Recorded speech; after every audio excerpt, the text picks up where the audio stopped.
सब सुनकर फिर हरकल ने अपने तर्जमान से कहा कि अबू सुफियान से कह दे कि मैंने तुमसे उसका नसब पूछा तो तुमने कहा कि वो हम में आली नसब है और पैगंबर अपनी कौम में आली नसब ही भेजे जाया करते हैं।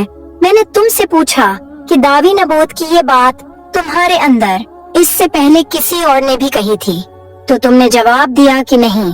तब मैंने अपने दिल में कहा कि अगर ये बात उससे पहले किसी ने कही होती तो मैं समझता कि इस शख्स ने भी उसी बात की तकलीद की है जो पहले कही जा चुकी है।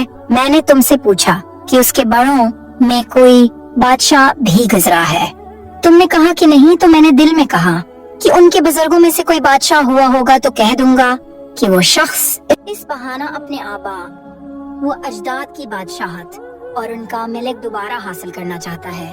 और मैंने तुमसे पूछा कि इस बात के कहने यानी पैगंबरी का दावी करने से पहले तुमने कभी उसको दरोग गोई का इल्जाम लगाया है, तुमने कहा कि नहीं। तो मैंने समझ लिया कि जो शख्स आदमियों के साथ दरोग गोई से बचे वो अल्लाह के बारे में कैसे झूठी बात कह सकता है। और मैंने तुमसे पूछा कि बड़े लोग उसके पैरों होते हैं या कमजोर आदमी, तुमने कहा कमजोरों ने उसकी इत्बा की है तो दरअसल यही लोग पैगंबरों के मतबाइन होते हैं। और मैंने तुमसे पूछा कि उसके साथी बढ़ रहे हैं या कम हो रहे हैं, तुमने कहा कि वो बढ़ रहे हैं और ईमान की कैफियत यही होती है हती कि वो कामिल हो जाता है। और मैंने